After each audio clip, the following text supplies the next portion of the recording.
नाथ मिश्र स्वर्गीय भऽ गेलखिन। उनकर ढेरी रचना सब छै जे कि नहि भऽ सकलै अथी सब प्रकाशित सब, लेकिन हिनका देखलाक बाद किछु ऊर्जा हमरो हिनका एकटा सुनाबै छै। आ ओ अमर कहीं सब अमर करबै रचना सुनकर देवे तक नहीं तो है रचना सब लेकिन 10 नीचे उनका अथी में हम सब साइट पे आबि जेतै विदेश जेतै। उनके नाम से जिनकर से इनके नाम से योगी एखन का माने वर्तमान समय में जे एखन माने बच्चा सब से जे अपेक्षा राखै छथिन माय बाप, आ ओ बाल बच्चा जे छै माय बाप के तिरस्कृत कए के जे छै कतौ चल जाइ छथिन, माय बाप कष्ट में रहै छै। तो गावे एक अपन गरीबी में कोना कोना कए के पढ़ाई लिखाई के जे छै की कल्पना करे रहथिन, आ ओ कल्पना जे छै कोना हुनकर धूमिल भऽ गेलै ओकरे जे छै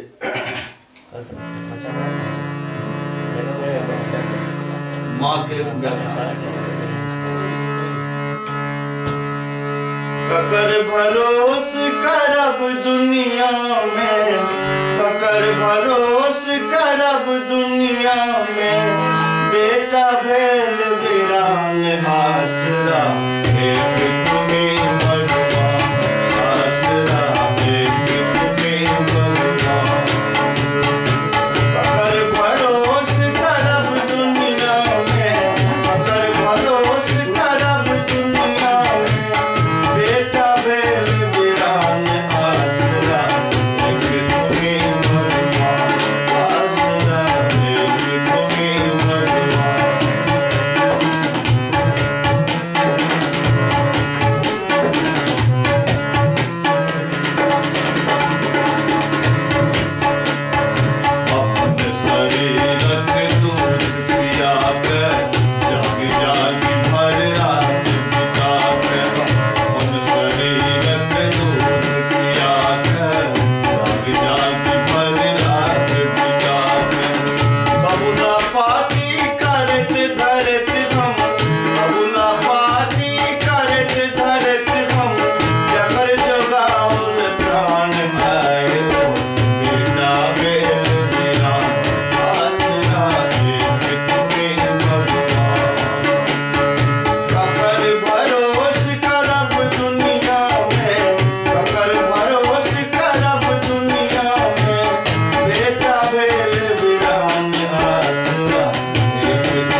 आउ दहन हाथ जोड़ के